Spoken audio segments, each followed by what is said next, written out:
52வது கவசப்படை பிரிவினுடைய தளபதியையும் சிப்பாய்களையும் கொத்தாக தட்டி தூக்கிய பலஸ்தீனிய போராளிகள்.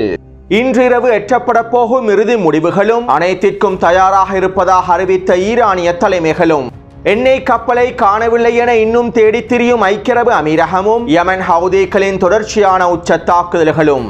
லெபனான் மீதான உச்ச வான்வழி தாக்குதல்களும் ஹிஸ்புல்லாவினுடைய அரசியல் காய் நகர்த்தல்களும். சவுதி அரேபியாவும் பிரான்சும் ஒன்றிணைந்து பலஸ்தீனிய விவகாரம் தொடர்பாக முன்வைக்கப் போகின்ற புதிய திட்டம்.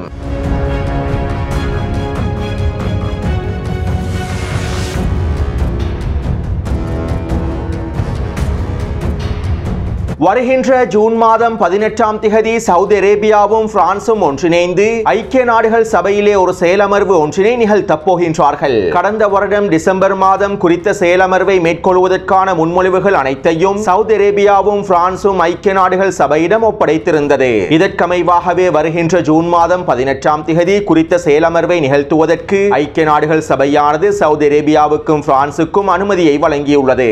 அதாவது காசாவிலே யுத்த நிறுத்தத்தினை ஏற்படுத்திய இதற்கு பிறகு இருநாட்டு தீர்வை எட்டுவதற்காக பலஸ்தீனிய தனிநாடு ஒன்றை உருவாக்குவதற்காகவே இந்த செயலமர்வு நிகழ்த்தப்பட போவதாக தெரிவிக்கப்படுகின்றது. பலஸ்தீனிய தனிநாட்டை உருவாக்குவதற்கான பாதை என்கின்ற ஒரு துணைப்பொருளுக்கு கீழாலேயே சவுதி அரேபியாவும் பிரான்சும் குறித்த செயலமர்வுகளை மேற்கொண்டு திட்டங்களை முன்வைக்கப் போவதாகவும் தெரிவிக்கப்படுகின்றது. அத்தோடு அடுத்த மாத ஆரம்பத்திலேயே குறித்த செயலமர்வு தொடர்பாகவும் திட்டங்கள் தொடர்பாகவும் மிகப்பெரிய பிரச்சாரங்கள் மேற்கொள்ளப்பட போகின்றன. சவுதி அரேபிய ஊடகங்களும் சவுதி அரேபியாவுக்கு சார்பான ஊடகங்களும் இவை தொடர்பான பிரச்சாரங்களை மிகைப்படுத்தப்பட்ட பிரச்சாரங்களை மேற்கொள்ள போகின்றன. டொனால்ட் ட்ரம்ப் மத்திய கிழக்கு பிராந்தியத்திற்கு வருகை தரும் சந்தர்ப்பத்தில் குறித்த விஜயத்தினை அலங்கரிக்கும் நோக்கத்தோடு அரேபிய ஊடகங்கள் எவ்வாறான பிரச்சாரங்களை மேற்கொண்டதோ அதே போன்ற இந்த செயலமர்வுக்கு மிகப்பெரிய பிரச்சாரங்களை மேற்கொள்ள போகின்றார்கள். இன்னும் தெளிவாக குறிப்பிடுவதாக இருந்தால் சவுதி அரேபியாவும் பிரான்சும் ஒன்றிணைந்து மேற்கொள்ள போகின்ற இந்த செயலமர்வின் மூலமாக பலஸ்தீனிய தனிநாட்டை உருவாக்க முடியும் என்கின்ற பிரச்சாரங்களை மேற்கொள்ள போகின்றார்கள். அத்தோடு சவுதி அரேபியாவும் பிரான்சும் ஒன்றிணைந்து மேற்கொள்ள போகின்ற இந்த செயலமர்வுகள் தொடர்பாகவும் முன்வைக்க போகின்ற திட்டங்கள் தொடர்பாகவும் தற்போது சில முக்கியமான தகவல்கள் கசிவடைந்துள்ளன.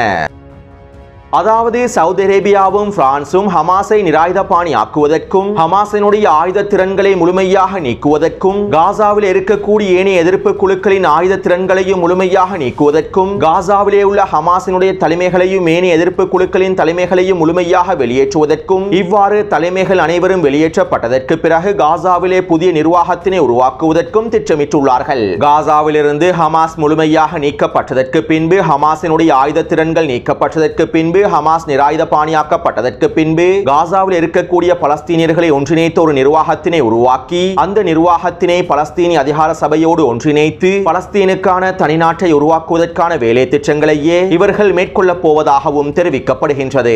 காசாவிலே யுத்தத்தினை நிறுத்துவதற்காக நெட்டன்யாஹு முன்வைத்திருக்கக்கூடிய நிபந்தனைகளுக்கும் பிரான்சும் சவுதி அரேபியாவும் முன்வைக்க போகின்ற இந்த திட்டத்திற்கும் இடையில் எந்தவிதமான பெரிய வித்தியாசங்களும் காணப்படுவதில்லை. காசாவிலே ஹமாஸ் நிராயுதபாணியாக்கப்பட்டு பலஸ்தீனிய எதிர்ப்பு குழுக்கள் நிராயுதபாணியாக்கப்பட்டு இராணுவ திறன்கள் அனைத்தும் முழுமையாக முடக்கப்பட வேண்டும் என்று நெட்டன்யாஹுவும் விரும்புகின்றார். அத்தோடு காசாவிலே ஹமாஸ் நிராயுதபாணியாக்கப்பட்டதற்கு பின்பு பலஸ்தீன் எதிர்ப்பு குழுக்கள் முழுமையாக நீக்கப்பட்டதற்கு பின்பு ஐக்கிய நாடுகளுடைய பாதுகாப்பு சபையில் பலஸ்தீனுக்கான தனிநாட்டை அமெரிக்கா அங்கீகரிக்குமா என்பதும் வீட்டோ அதிகாரத்தினை பயன்படுத்தாமல் பலஸ்தீனிய தனிநாட்டுக்கான அங்கீகாரத்தினை அமெரிக்கா வழங்குமா என்பதும் மிகப்பெரிய கேள்விக்குறியே. பலஸ்தீனுக்கான ஒரு தனிநாட்டை நாங்கள் ஒரு பொழுதும் அங்கீகரிக்க மாட்டோம் என இஸ்ரேலிய ஆக்கிரமிப்பு கொள்கை காணப்படுகின்றது. மேலும் பலஸ்தீனிய தனிநாட்டை அங்கீகரிக்க கூடாது என்பதில் அமெரிக்க கொள்கைகளும் தெளிவாகவே இருக்கின்றன.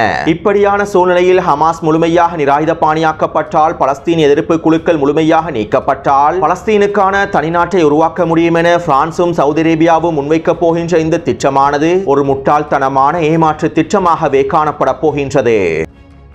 காசாவில் இருக்கக்கூடிய பலஸ்தீனிய எதிர்ப்பு குழுக்கள் முழுமையாக நிராயுதபாணியாக்கப்பட்டதற்கு பின்பு பலஸ்தீனுக்கான தனிநாட்டை வழங்குவதற்கு ஒரு பொழுதும் இஸ்ரேலிய ஆக்கிரமிப்பு தலைமைகள் விரும்ப போவதில்லை. மேலும் காசாவிலே பலஸ்தீனிய போராளிகள் முழுமையாக நிராயுதபாணியாக்கப்பட்டால் காசாவில் இருக்கக்கூடிய பலஸ்தீனிய மக்களை முழுமையாக வெளியேற்றுவதற்கு இஸ்ரேலிய ஆக்கிரமிப்பு மும்முரமாக செயற்படும். 22 மாதங்களுக்கு மேலாக காசாவிலே பலஸ்தீனிய மக்கள் இனப்படுகொலை செய்யப்படுவதனை தடுத்து நிறுத்த முடியாத சவுதி அரேபியா பலஸ்தீனிய மக்களுக்கு தேவையான உணவுப் பொருட்களை வழங்குவதற்கான அழுத்தத்தினை வழங்க முடியாத சவுதி அரேபியா பலஸ்தீனுக்கான தனிநாட்டை பெற்றுக்கொள்வதற்கான பாதை என்கின்ற பெயரில் பலஸ்தீன் எதிர்ப்பு குழுக்களை முழுமையாக நிராயுதபாணியாக்கிவிட்டு அமெரிக்காவினதும் இஸ்ரேலிய ஆக்கிரமிப்பினதும் எதிர்பார்ப்புகளையே நிறைவேற்றப் போகின்றார்கள்.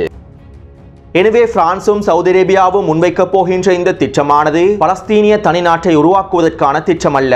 காசாவில் இருக்கக்கூடிய ஹமாஸையும் ஏனைய எதிர்ப்பு குழுக்களையும் முழுமையாக நிராயுதபாணியாக்கி பலஸ்தீனிய போராளிகளையும் முழுமையாக நீக்குவதற்காக முன்வைக்கப்பட்டிருக்கக்கூடிய திட்டமாகும். இருப்பினும் சவுதி அரேபிய ஊடகங்களும் சவுதி அரேபியாவுக்கு சார்பான ஊடகங்களும் இந்த திட்டத்தினை ஒரு மிகப்பெரிய திட்டமாகவே பிரச்சாரம் செய்ய போகின்றார்கள். சர்வதேசத்தினை ஏமாற்றும் நோக்கத்தோடு பலஸ்தீனுக்கான தனிநாட்டை உருவாக்கும் திட்டம் என்கின்ற பெயரில் பலஸ்தீனிய மக்களுடைய உரிமைகளை முழுமையாக குழி தோண்டி புதைக்கப் போகின்றார்கள். அதே நேரம் சவுதி அரேபியாவினதும் பிரான்சினதும் குறித்த திட்டங்களை ஒரு பொழுதும் பலஸ்தீனிய போராளிகளும் தலைமைகளும் ஏற்றுக்கொள்ளப் போவதில்லை. அத்தோடு உங்கள் மத்தியில் சில கேள்விகளும் எழலாம். எவ்வாறான திட்டங்களின் மூலமாக இருநாட்டு தீர்வை அடைய முடியும், எவ்வாறு பலஸ்தீனிய தனிநாட்டை உருவாக்க முடியும், பலஸ்தீனிய சுதந்திரத்தினை எவ்வாறு பெற முடியும் என உங்கள் மத்தியில் சில கேள்விகள் எழலாம். ஆக்கிரமிப்பு கைப்பற்றியிருக்கக்கூடிய ஒட்டுமொத்த பிரதேசங்களும் பலஸ்தீனிய மக்களுக்கு சொந்தமான பிரதேசமாகும். எனவே இஸ்ரேலிய ஆக்கிரமிப்பு குறித்த பிரதேசத்தில் இருந்து முழுமையாக வெளியேற்றப்படுவதன் மூலமாகவே பலஸ்தீனுக்கான சுதந்திரத்தினை அடைந்து கொள்ள முடியும். உண்மையிலேயே அரபு நாடுகள் பலஸ்தீனுக்கான சுதந்திரத்தினை வழங்க விரும்பினால் இஸ்ரேலிய ஆக்கிரமிப்புடனான எல்லா விதமான அனைத்து விதமான உறவுகளையும் முழுமையாக முறித்துக் கொள்ள வேண்டும். மேலும் இஸ்ரேலிய ஆக்கிரமிப்பினை மத்திய கிழக்கு பிராந்தியத்திலே தனிமைப்படுத்த வேண்டும். இஸ்ரேலிய ஆக்கிரமிப்பினை முழுமையாக வெளியேற்றும் வரையில் அடுத்த கட்ட வேலை திட்டங்களையும் மேற்கொள்ள முடியும். எனவே பலஸ்தீனிய தேசம் முழுமையாக சுதந்திரம் அடைவதற்கு இஸ்ரேலிய ஆக்கிரமிப்பு தனிமைப்படுத்தப்பட்டு இஸ்ரேலிய ஆக்கிரமிப்பு முழுமையாக வெளியேற்றப்பட வேண்டும்.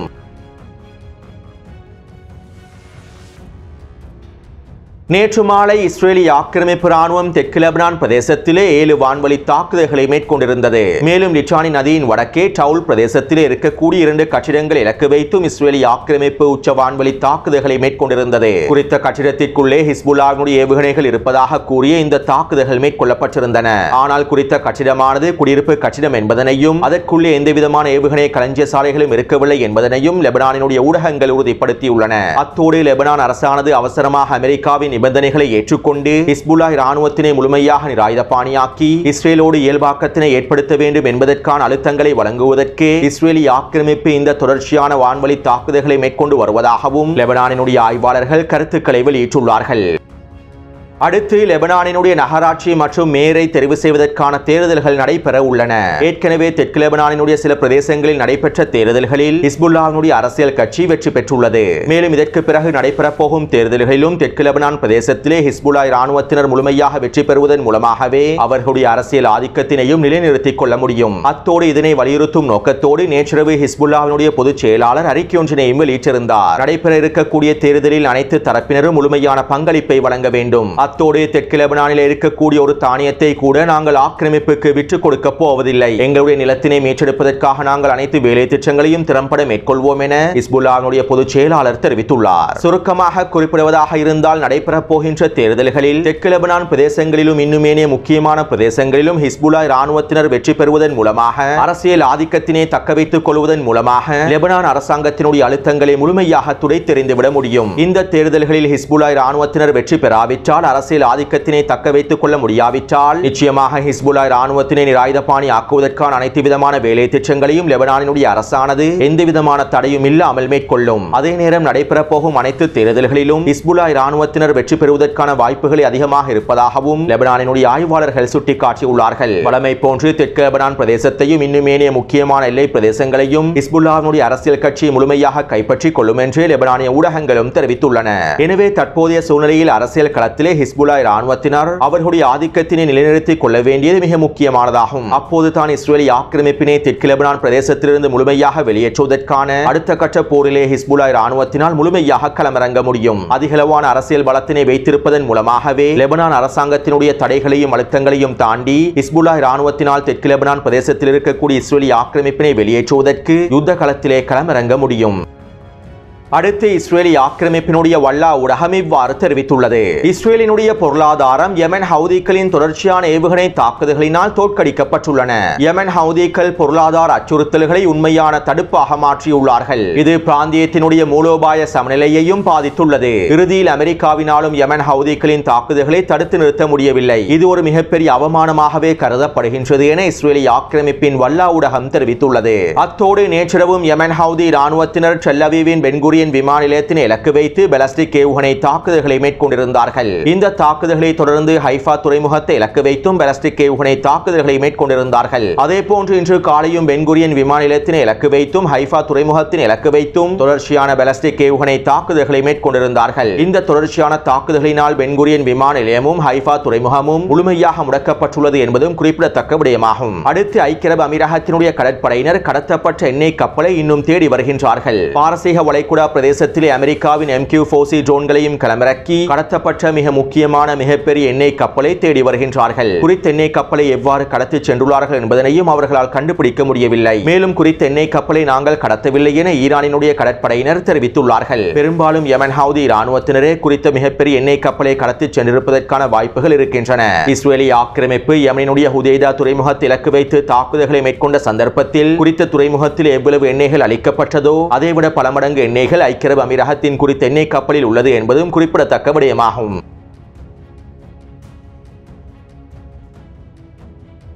நேற்றிரவு ஷின்பெட் உளவு பிரிவினுடைய தலைவரும் மொசாடினுடைய தலைவரும் ரோமுக்கு விஜயம் செய்திருந்தார்கள். ஈரானுடனான மறைமுகமான அடுத்த கட்ட பேச்சுவார்த்தைகள் ஆரம்பிக்கப்படுவதற்கு முன்பு மத்திய கிழக்கிற்கான அமெரிக்க தூதர் ஸ்டீவ் விட்கோஃபை சந்தித்து சில முக்கியமான கலந்துரையாடல்களை மேற்கொள்வதற்காகவே மொசாடினுடைய தலைவரும் ஷின்பெட் உளவு பிரிவினுடைய தலைவரும் ரோமுக்கு விஜயம் செய்திருப்பதாகவும் இஸ்ரேலினுடைய நிலைப்பாட்டை தெளிவாக முன்வைப்பதற்காகவே இவர்கள் சென்றிருப்பதாகவும் இஸ்ரேலிய ஆக்கிரமிப்பு ஊடகங்கள் செய்திகளை வெளியிட்டிருந்தன. அடுத்து 5ஆம் கட்ட பேச்சுவார்த்தைகளுக்காக ரோமுக்கு செல்வதற்கு முன்பு ஈரானினுடைய வெளியுறவுத்துறை அமைச்சர் அப்பாஸ் அரக்சி அவர்கள் ஊடகங்களிடம் இவ்வாறு தெரிவித்திருந்தார். ஈரான் அணு ஆயுதங்களை உற்பத்தி செய்வதற்கு விரும்பியிருந்தால் அதனை எப்போதோ செய்திருக்கும். ஏனென்றால் அணு ஆயுதங்களை உருவாக்கக்கூடிய எல்லா விதமான திறன்களும் ஈரானிடம் காணப்படுகின்றன. அதே நேரம் எங்களுடைய வருங்கால சந்ததிகளின் உரிமைகளை நாங்கள் விட்டுக் கொடுப்பதற்கும் தயாராக இல்லை. ஈரானிலே யுரேனியம் செறிவூட்டல் தொடரத்தான் போகின்றது. எந்த சூழ்நிலையிலும் எங்களுக்கு இதனை நிறுத்தவே முடியாது. நாங்கள் எங்களுடைய நிலைப்பாடுகளில் மேலும் சமரசம் செய்து கொள்ளப் போவதில்லை. பேச்சுவார்த்தைகளின் அட்டவணைகளுக்கு நாங்கள் பயப்படவில்லை. பேச்சுவார்த்தைகளை தொடர வேண்டும் என ஓமானிய மத்தியஸ்தர்கள் தெரிவித்திருந்தார்கள். அதற்காகவே நாங்கள் அடுத்த கட்ட பேச்சுவார்த்தைக்கும் சம்மதித்திருந்தோம். நாங்கள் ஈரானிலே தொடர்ச்சியாக அணுசக்தி துறையை மேலும் வலுப்படுத்துவோம். இந்த பேச்சுவார்த்தைகள் பயனளிக்கவில்லை என்றால் அமெரிக்கா பிளான் பி திட்டத்தில் கவனம் செலுத்தட்டும். கடந்த 46 வருடங்களாக நாங்கள் மிக கொடூரமான பொருளாதார தடைகளை அனுபவித்து வருகின்றோம். அதே நேரம் இந்த பொருளாதார தடைகளை நீக்குவதற்காக ஈரானினுடைய கொள்கைகளை எங்களுக்கு அவமானப்படுத்த முடியாது.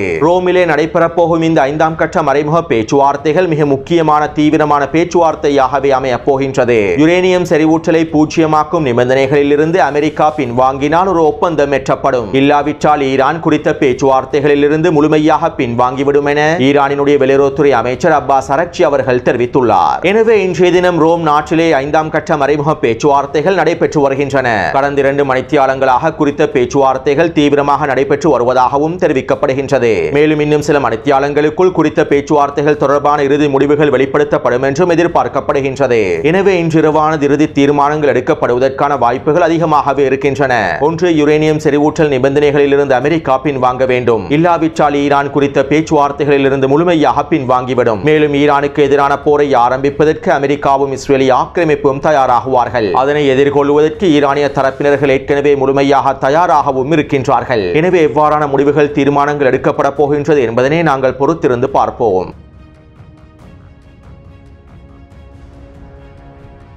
கடந்த வருடம் டிசம்பர் மாதம் 3ஆம் திகதி ஜபலியாவின் கிழக்கு பிரதேசத்திலே இஸ்ரேலிய ஆக்கிரமிப்பு படைகளை சுற்றி வளைத்து பலஸ்தீனிய போராளிகள் தாக்குதல்களை மேற்கொண்டிருந்தார்கள். மேலும் குறித்த தாக்குதல் தொடர்பான காணொளிகளை நேற்றிரவே பலஸ்தீனிய போராளிகள் வெளியிட்டிருந்தார்கள். சில பாதுகாப்பு காரணங்களுக்காக குறித்த காணொளியை வெளியிடவில்லை என்றும் தெரிவித்திருந்தார்கள். மேலும் குறித்த காணொளியை நான் டெலிகிராம் சேனலில் பதிவிட்டுள்ளேன். அத்தோடு இங்கிருக்கக்கூடிய இன்னும் ஒரு மிக முக்கியமான விடயம் என்னவென்றால், நேற்றிரவு பலஸ்தீனிய போராளிகள் குறித்த காணொளியை வெளியிட்டதற்கு பிறகே இந்த தாக்குதலிலே இஸ்ரேலிய ஆக்கிரமிப்பு ராணுவத்தின் முக்கியமான 3 படை தளபதிகள் படுகொலை செய்யப்பட்டுள்ளார்கள் என்பதனை இஸ்ரேலிய ஆக்கிரமிப்பு ராணுவம் ஒப்புக்கொண்டிருப்பதாக இஸ்ரேலிய ஆக்கிரமிப்பு ஊடகங்கள் தெரிவித்துள்ளன. பலஸ்தீனிய போராளிகள் நேற்றிரவு குறித்த காணொலியை வெளியிட்டிருக்காவிட்டால் குறித்த தாக்குதலில் ஏற்பட்டிருக்கக்கூடிய இழப்புகளை இஸ்ரேலிய ஆக்கிரமிப்பு ராணுவம் முழுமையாக மூடி மறைத்திருக்கும். எனவே இதுபோன்று பட இழப்புகளை இஸ்ரேலிய ஆக்கிரமிப்பு ராணுவம் முழுமையாக மூடி மறைத்துள்ளது என்பதனையும் எங்களுக்கு தெளிவாக புரிந்து கொள்ளலாம். அடுத்து இஸ்ரேலிய ஆக்கிரமிப்பு ராணுவம் காசா முழுவதும் உச்ச வான்வழி தாக்குதல்களை மேற்கொண்டு வருகின்றது. கடந்த 24 மணித்தியாலங்களுக்குள்ளே இஸ்ரேலிய ஆக்கிரமிப்பு மேற்கொண்டிருக்கக்கூடிய வான்வழி தாக்குதல்களில் 60க்கும் அதிகமான பலஸ்தீனிய மக்கள் இனப்படுகொலை செய்யப்பட்டுள்ளார்கள். அதே நேரம் பலஸ்தீனிய போராளிகளும் தொடர்ச்சியான வீரியமான தாக்குதல்களை மேற்கொண்டு வருகின்றார்கள். இதற்கமைவாக அல்-கஸ்ஸாம் படையினர் கான் யூனிஸின் கிழக்கு பிரதேசத்திலே நன்கு திட்டமிடப்பட்ட ஒரு தாக்குதல் ஒன்றை மேற்கொண்டுள்ளார்கள். அதாவது குறித்த பிரதேசத்திற்கு வருகை தந்த இஸ்ரேலிய ஆக்கிரமிப்பின் பொறியியல் துறை படையை சுற்றி வளைத்து ஏவுகணை தாக்குதல்களை மேற்கொண்டுள்ளார்கள். மேலும் இந்த தாக்குதல்களை தொடர்ந்து இஸ்ரேலிய ஆக்கிரமிப்பு படைகள் குறிவைக்கப்பட்ட வீச்சை நோக்கி நகர்த்தப்பட்டுள்ளார்கள். இவ்வாறு இஸ்ரேலிய ஆக்கிரமிப்பின் பொறியியல் துறை படையினர் குறித்த வீச்சை அடைந்ததும் பலஸ்தீனிய போராளிகள் குறித்த பொறியை வெடிக்கச் செய்து மொத்தமாக தட்டி தூக்கியுள்ளார்கள். கிட்டத்தட்ட 15க்கும் அதிகமான சிப்பாய்களும் அதிகாரிகளும் குறித்த வீச்சிற்குள்ளே இருந்திருப்பதாக தெரிவிக்கப்படுகின்றது. மேலும் இவர்களை அள்ளிச் செல்வதற்காக வருகை தந்த மீட்பு படையை இலக்கு வைத்து டிபிஜி ஏவுகணை தாக்குதல்களையும் ஆர்பிஜி ஏவுகணை தாக்குதல்களையும் மேற்கொண்டுள்ளார்கள். இந்த தாக்குதலிலும் 5க்கும் அதிகமான சிப்பாய்கள் கொத்தாக அளிக்கப்பட்டுள்ளார்கள். அடுத்து வடக்கு காசாவின் பெய்ட்லாஹியா பிரதேசத்திலே உயிரிழக்க பலஸ்தீனிய போராளிகள் களமிறங்கி 52வது கவச படையணியை சுற்றி வளைத்து தாக்குதல்களை மேற்கொண்டுள்ளார்கள். இதன்போது இயந்திர துப்பாக்கிகளையும் ஷவாஸ் வெடிகுண்டுகளையும் பயன்படுத்தியுள்ளார்கள். இந்த தாக்குதலிலே பின்வரிசையில் சென்று கொண்டிருந்த 2 மெர்காவா போர்த்தாங்கி வாகனங்கள் அளிக்கப்பட்டுள்ளன. இதைத் தொடர்ந்து குறித்த கவச படையினுடைய தலைமை மெர்காவா தாங்கியை இலக்கு வைத்து தாக்குதல்களை மேற்கொண்டுள்ளார்கள். இந்த தலைமை மெர்காவா தாங்கிற்குள்ளேயே படை தளபதியும் இருப்பார். எனவே ஆர்பிஜி ஏவுகணைகள் மூலமாக பலஸ்தீனிய போராளிகள் மேற்கொண்ட தாக்குதல்களில் குறித்த தலைமை மெர்காவா தாங்கி வெடித்து சிதறியுள்ளது. மேலும் அதற்குள்ளே இருக்கக்கூடிய 52வது படைப்பிரிவினுடைய கவச படை தளபதியும் 5க்கும் அதிகமான அதிகாரிகளும் சிப்பாய்களும் மொத்தமாக தட்டி தூக்கப்பட்டுள்ளார்கள். இருப்பினும் குறித்த படை தளபதி படுகாயமடைந்திருப்பதாகவும் சிப்பாய்கள் அதிகாரிகள் படுகாயமடைந்திருப்பதாகவுமே இஸ்ரேலிய ஆக்கிரமிப்பு ராணுவம் தெரிவித்துள்ளது. அடுத்து சுஜையாவின் கிழக்கு பிரதேசத்திலே வீடொன்றிற்குள்ளே பதுங்கியிருந்த 10க்கும் அதிகமான சிப்பாய்களை சுற்றி வளைத்து ஷவாஸ் வெடிகுண்டு தாக்குதல்களையும் தாக்கி வெடிகுண்டு தாக்குதல்களையும் மேற்கொண்டுள்ளார்கள். இந்த தாக்குதலிலும் 10க்கும் அதிகமான சிப்பாய்கள் மொத்தமாக தட்டி தூக்கப்பட்டிருப்பதாகவும் தெரிவிக்கப்படுகின்றது. எனவே நேற்று மாலை 6 மணியிலிருந்து இன்று மாலை 6 மணி வரையில் கிடைக்கப்பட்டிருக்கக்கூடிய தகவல்களுக்கு அமைவாக 3 மெர்காவா போர்த்தாங்கி வாகனங்களும் ஒரு படை தளபதியும் 40க்கும் அதிகமான சிப்பாய்களும் மொத்தமாக அளிக்கப்பட்டுள்ளார்கள். அத்தோடு குறித்த காணொலி தொடர்பான கருத்துக்களை பதிவிடுங்கள். தொடர்ந்தும் என்னுடன் இணைந்திருங்கள். நன்றி, வணக்கம்.